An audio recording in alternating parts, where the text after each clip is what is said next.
Claire estaba a punto de perder el rancho que heredó de su padre por culpa de un contrato oculto y una firma que jamás debió existir. Detrás de todo, un viejo amor convertido en empresario manipulador y su socio, capaces de incendiar para negociar. Pero cuando la verdad salió del barro, con ayuda de dos hijas divididas por la sangre y la justicia, todo cambió. Y escuchen bien cómo esta lucha silenciosa se volvió un golpe inesperado donde la verdad, por fin, ganó su lugar. El amanecer en Dry Creek, Texas, no perdonaba a nadie.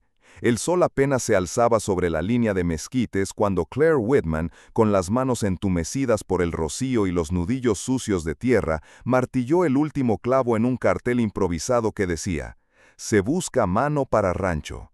El viento movía el letrero como si quisiera arrancarlo del viejo poste de madera, como si incluso él supiera que aquel rancho estaba al borde del abismo.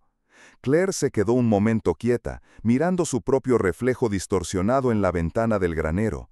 Tenía 38 años, la espalda más cansada de lo que admitía y un par de botas rotas que se negaba a cambiar.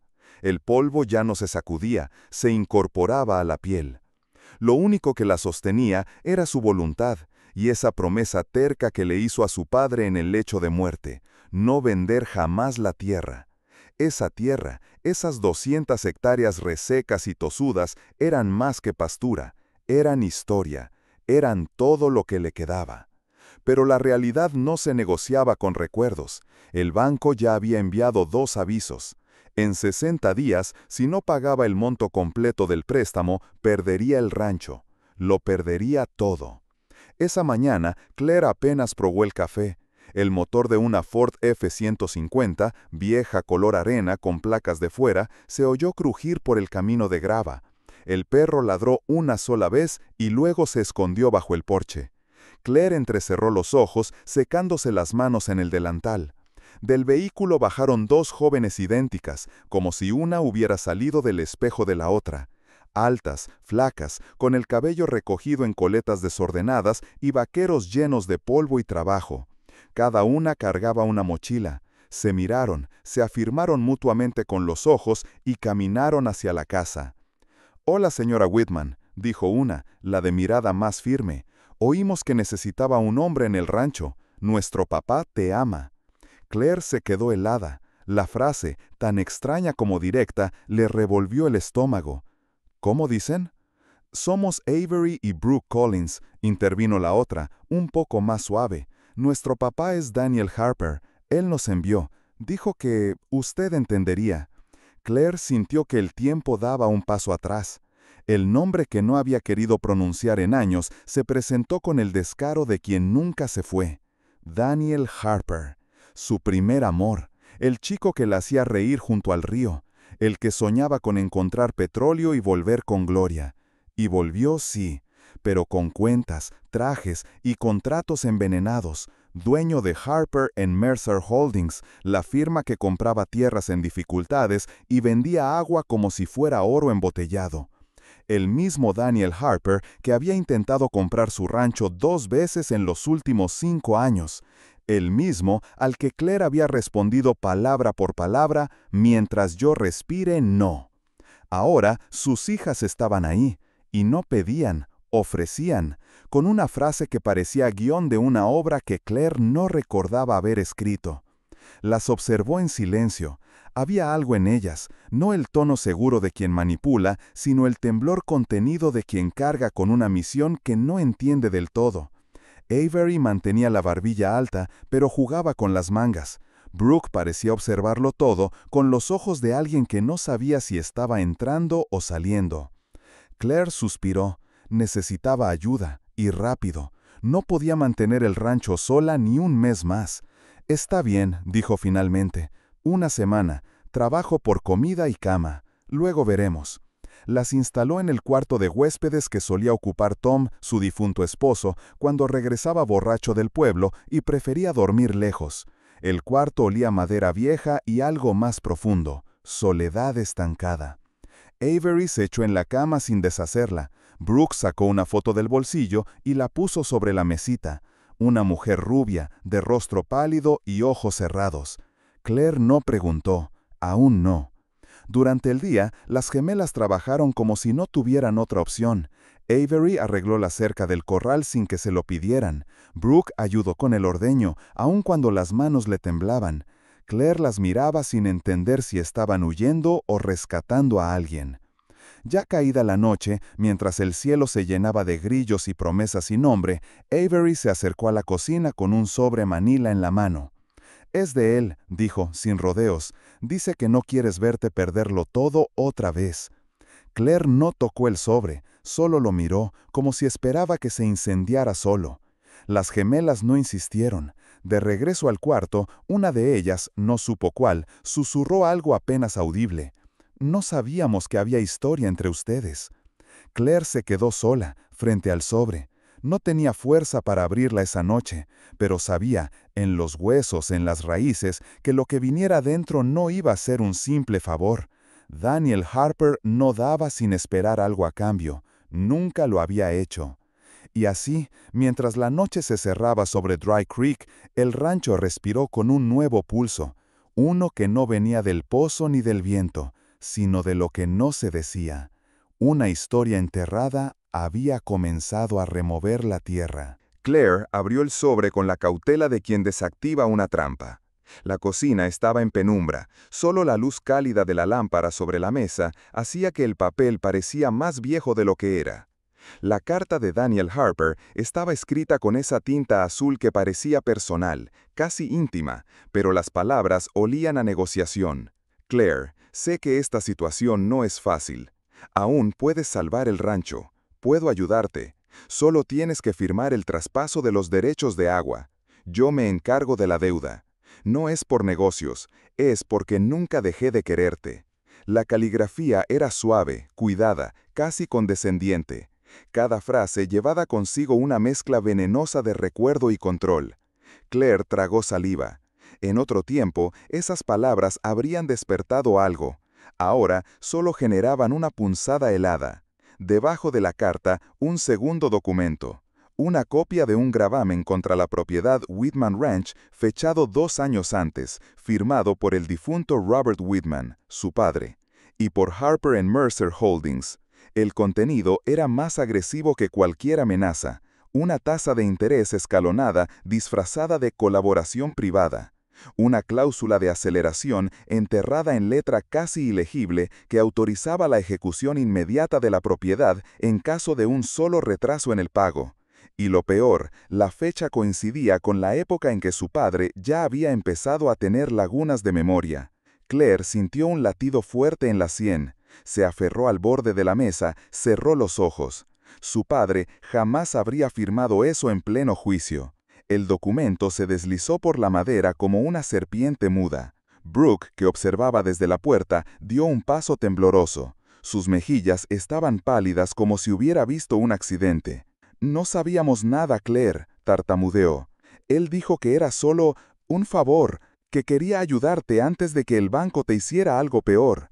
Claire levantó la vista.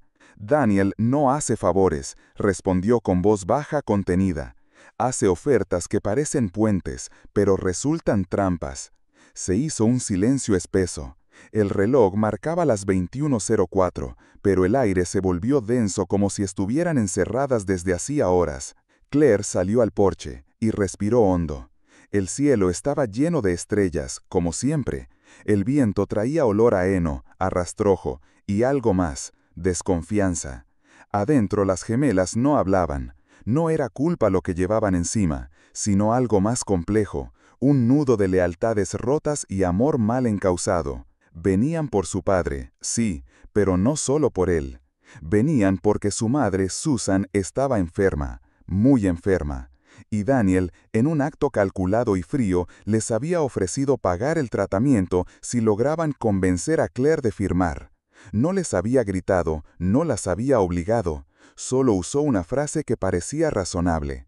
«Ayúdame a ayudarla. Si Claire acepta, tu mamá estará segura». Era ese tipo de decisiones que no se toman con maldad, sino con miedo. Brooke lo hizo por su madre, Avery por su hermana, ambas atrapadas entre lo correcto y lo posible. Claire, al comprender esto, no sintió odio inmediato. Sintió algo más seco y peligroso, la necesidad de no confiar en nadie. Esa misma noche, cuando los caballos ya dormían y el campo estaba en silencio, una camioneta oscura se deslizó por el borde del rancho. Las luces se apagaron antes de llegar a los corrales. Nadie bajó, solo una sombra que se movió junto al sistema de riego. Claire la observó desde la ventana. El corazón le golpeaba en la garganta, pero no se movió. No iba a darles el gusto del pánico. A la mañana siguiente, el sistema de riego estaba destruido, las tuberías cortadas, el motor forzado, el pozo atascado con grava. No había sido un accidente, había sido un mensaje. Claire llamó al sheriff Boyd, un hombre que llevaba más de 20 años en el condado, con barriga blanda y ojos que evitaban el conflicto. «Vimos una camioneta», dijo ella. «Alguien cortó los tubos, el pozo está bloqueado». «Lo siento, Claire», respondió él, quitándose el sombrero. «Sin testigos no hay mucho que podamos hacer». Tomó nota, más por formalidad que por intención. No prometió nada. Claire supo, en ese instante, que Harper & Mercer tenía más que abogados, tenía influencia, tenía miedo en las venas del pueblo. Volvió al granero, se limpió las manos con un trapo manchado y no dijo nada a las gemelas. Brooke arreglaba una verja, Avery limpiaba la paja del establo. Las miró y comprendió algo claro como el cielo sin nubes. No había marcha atrás. El golpe no había sido legal, no había venido con firma y papel. Había sido más cruel, había sido la certeza de que si no aceptaba la oferta, iban a seguir presionando, uno por uno, hasta que se rompiera por dentro. El shock ya no venía del documento, venía de la claridad brutal. Si quería sobrevivir, tenía que pelear. Y esta vez no habría cartas, habría tierra, uñas, verdad y silencio roto. Esa mañana, Claire no tomó café. No lo necesitaba. Lo que le recorría el cuerpo no era cafeína, era ira, densa, acumulada, pura. La clase de ira que no grita, que no rompe platos, la que se instala en la espalda, aprieta los dientes y obliga a actuar. El pozo seguía inservible. El agua, la poca que quedaba en el tanque, ya no alcanzaba para mantener a las vacas hidratadas ni para regar los pastos. El calor del verano estaba azotando sin clemencia, y cada hora que pasaba sin solución era una cuenta regresiva hacia la muerte del rancho. Claire no pronunció un solo reproche, no hizo escenas, solo tomó los planos del sistema de riego, los extendió sobre la caja de una camioneta oxidada y los golpeó una vez con la palma. Esto se arregla hoy, o esto muere. Avery y Brooke no hicieron preguntas, no hubo necesidad de jurar lealtad, ya habían escogido bando en silencio, con los guantes puestos, con la forma en que miraban a Claire cuando creían que ella no las veía. Avery, que había aprendido a soldar con su tío cuando era niña, se calzó los lentes y encendió el soplete. Brooke se arrodilló en la tierra con un lápiz mordido entre los labios y los planos desplegados frente a ella, buscando una forma de redireccionar las líneas de agua sin necesidad de tocar el pozo principal. Trabajaron bajo un sol que partía la tierra, sin quejas. Una improvisación que rayaba en milagro, un bypass casero hecho de voluntad y piezas recicladas. Cuando finalmente el agua salió disparada por el nuevo sistema de tuberías y cayó con fuerza sobre el suelo reseco, Claire no sonrió, pero respiró, hondo, como si acabara de volver del borde. Fue entonces cuando el silencio del mediodía fue interrumpido por el ruido pulido de un motor ajeno. Una camioneta último modelo, blanca, reluciente, sin un gramo de polvo, apareció por el camino. De ella bajó un hombre que parecía sacado de una oficina con aire acondicionado, no de un campo bajo el sol. Cole Mercer, socio y sombra de Daniel Harper. Sombrero nuevo, botas sin usar, camisa blanca impoluta. El tipo de presencia que no buscaba ensuciarse las manos, pero sí dejar claro quién mandaba. «Esto no es personal, Miss Wetman», dijo con una sonrisa plástica cuidadosamente ensayada. «Acepte la oferta y nos evitamos el mal rato». Claire no se inmutó. «Mi tierra no está en catálogo», respondió sin subir la voz. Cole ladeó la cabeza, aún sonriendo, como si hablara con alguien que no entendía las reglas del juego. Pero Claire sí las entendía, simplemente no las aceptaba. Esa madrugada, cuando todo parecía calmarse, una lengua de fuego apareció junto al granero. Fue Brooke quien lo olió primero desde su ventana. El humo tenue, el chisporroteo sutil entre la hierba. Gritó, corrió. Claire agarró la manguera. Avery, el extintor. El fuego era pequeño pero malicioso, ubicado estratégicamente donde la hierba seca hacía de mecha natural. Bastaron 5 minutos de caos y desesperación para evitar que se propagara. Cuando por fin las llamas cedieron, Claire, aún jadeando, levantó la vista y vio, a lo lejos, una silueta junto al camino. Cole. Apoyado casualmente contra la puerta de su camioneta, brazos cruzados, mirada neutra, como quien simplemente pasaba por ahí. Claire soltó al extintor, caminó con paso firme hacia él. El sudor le bajaba por el cuello, la garganta aún le ardía por el humo, pero el corazón latía con la claridad de la verdad. ¿Le parece suficiente señal, señora?, dijo Cole sin moverse. Los hombres de verdad saben cuándo perder. Claire no respondió, no porque no tuviera que decir, sino porque las palabras ya no eran el idioma adecuado. Su silencio era una declaración de guerra. Cuando regresó al granero, encontró a Avery tirada en la tierra, extenuada, pero con los ojos abiertos al cielo, como si intentara comprender en qué clase de mundo una advertencia podía llegar en forma de fuego. Brooke se acercó a Claire y con voz baja dijo lo que las tres pensaban. «Esto no fue un accidente». «No», respondió Claire, «fue una firma». Esa noche no durmieron, pero algo cambió. La ira compartida se volvió combustible, no solo por lo que les hacían, sino por la forma en que lo hacían, en silencio, con cálculo, confiando en que nadie las escucharía. Avery, mientras revisaba las conexiones eléctricas del sistema de riego, recordó un nombre: Ethan Shaw. Había trabajado para Harper & Mercer como técnico de campo. Un hombre serio, discreto, que conocía los sistemas internos de gestión de tierras y riego. Había sido despedido por reestructuración, pero los rumores hablaban de otra cosa.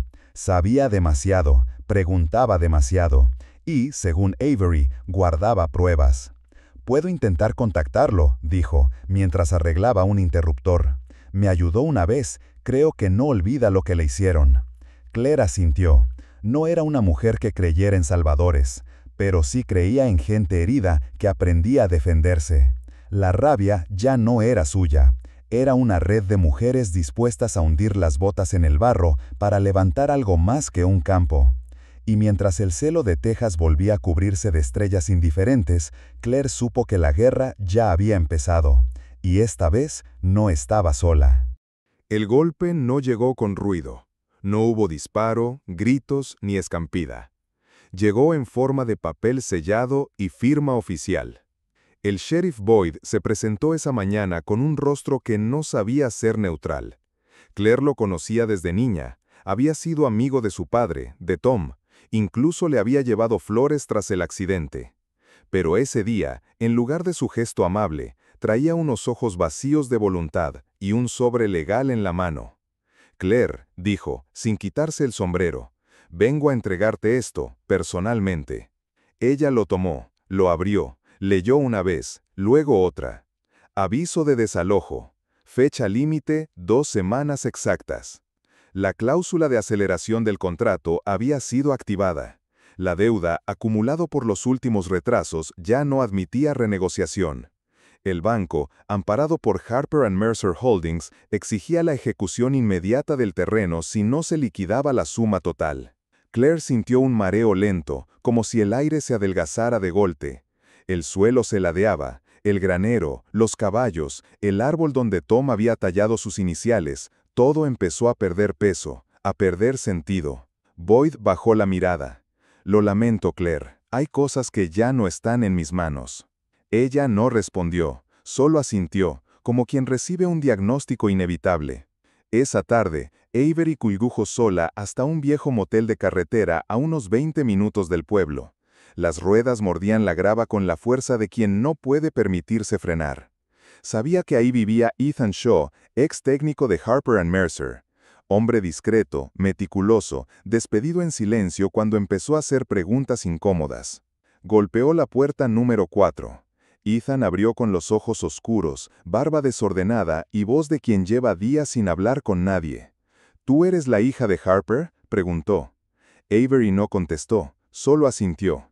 Él los dejó pasar. Claire se sentó en una silla de plástico. Brooke se quedó de pie, nerviosa. El cuarto olía a humedad, a café viejo y a algo más, miedo contenido. Ethan sacó una pequeña caja de metal del armario y de ahí extrajo un pendrive. Lo dejó sobre la mesa sin decir una palabra durante varios segundos. No era Daniel quien firmaba las órdenes más sucias, dijo finalmente. Era Cole Mercer. Él dirigía las operaciones turbias, manipulaciones de pozos, desvíos de agua, compras forzadas. Pero Daniel sabía y callaba. Claire cerró los ojos. Ya no esperaba otra cosa, pero lo que venía después la dejó sin aire. En los archivos del pendrive, cuidadosamente clasificados, había facturas infladas cobradas por reparaciones jamás realizadas, desvíos de agua desde los pozos de propiedades vecinas hacia reservas de Harper & Mercer, todo bajo el radar del sistema municipal. Y, lo más brutal, una copia escaneada del documento firmado por Robert Whitman, su padre. Pero esa firma no era suya. Claire había visto la letra de su padre durante años, en listas de compras, en notas junto al teléfono, en libretas llenas de consejos y cálculos. Esa firma, en cambio, tenía trazos torpes, temblor en la línea, falta de identidad. Un perito necesitaría un informe completo para declarar falsificación. Claire lo supo en 3 segundos. No era su padre quien firmó ese acuerdo. Y si no fue él, ¿quién? El miedo se instaló de otro modo. Ya no era solo perder el rancho, era perder la memoria de su padre, la verdad, la confianza en lo que alguna vez creyó intocable. Era saber que, al denunciar esto, no solo caería Cole Mercer, también caería Daniel Harper. Y con él, la familia que envió a esas 2 muchachas al rancho. Claire miró a Avery y Brooke. Ellas no sabían aún lo que Claire sabía, pero lo intuyeron en su rostro. Brooke fue la primera en hablar, su voz se rompió a la mitad. «No lo hicimos por él», susurró. «Lo hicimos por mamá y por ti. Si tú pierdes el rancho, Callie, este condado pierde su último hueso, y nosotras también». Callie. Era la primera vez que la llamaban así, como si fuera parte de algo más grande que una transacción o una causa. Claire sintió un nudo en el pecho. No era debilidad, era responsabilidad. Tenía la verdad en la mano, pero también tenía un corazón dividido. Respiró hondo, como si el aire doliera. Miró a las 2 chicas con una ternura áspera, de esas que solo conocen las mujeres que han resistido demasiado. «No necesito un hombre en el rancho», dijo con firmeza. «Necesito verdad, y gente que se quede cuando arde». Brooke tomó su mano, Avery la otra. No dijeron nada más.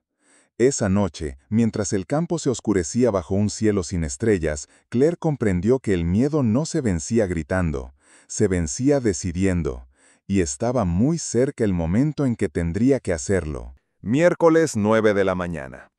El cielo sobre el condado de Reeves estaba gris, como si hasta el clima supiera que esa jornada no sería una más. Claire Whitman llegó caminando. Botas limpias, pantalón de mezclilla gastado pero planchado, camisa blanca. No se maquilló, no lo necesitaba.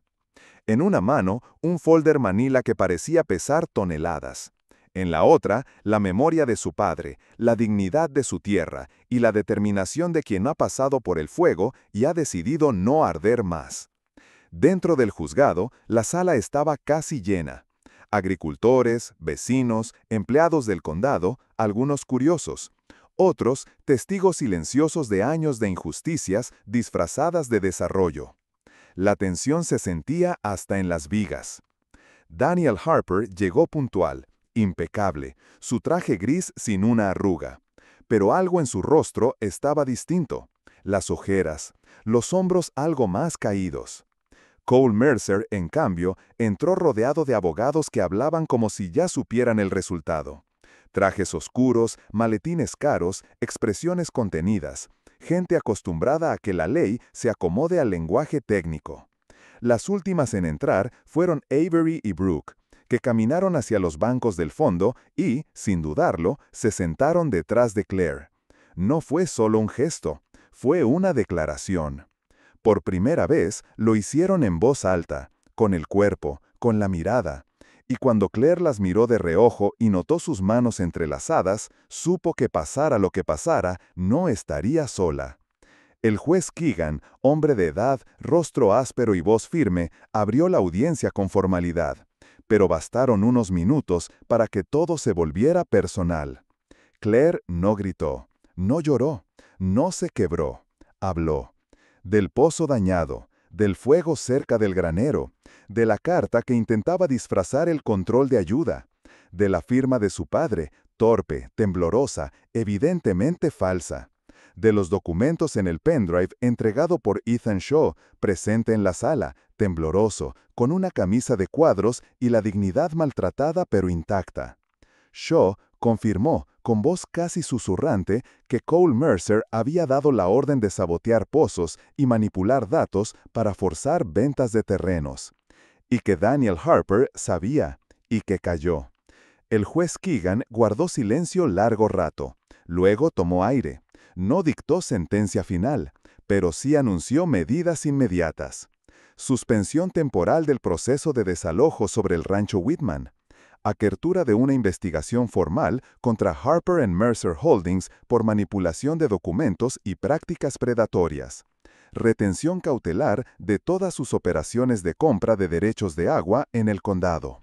Cole Mercer, por primera vez, perdió la sonrisa de catálogo. Se removió en su asiento, murmuró algo a uno de sus abogados, pero no sirvió de nada.